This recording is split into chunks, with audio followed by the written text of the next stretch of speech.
Второй этап чемпионата России Владикавказская Алания начала с крупной домашней победы над Краснодаром-2.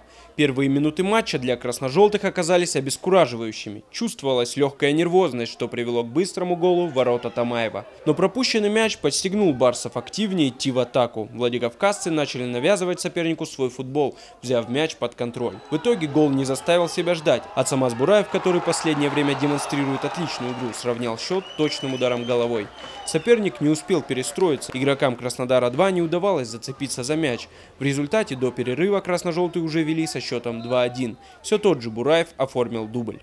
Команда очень хорошее впечатление оставила, особенно первые минут 15-20. Я думал, что там максимум один гол будет разница.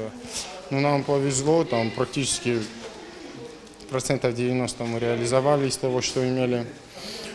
То, что не забивали в первой части сезона, наверное, забиваем сейчас. Во втором тайме тренер Краснодара попытался выправить ситуацию, выпустив на поле сразу 3 свежих футболистов. Но и это не помогло. Третий гол забил Сослан Джиоев. Этот мяч во многом преопределил исход матча. На 69-й минуте Ацамаз Бураев поставил красивую точку в матче, оформив хет-трик.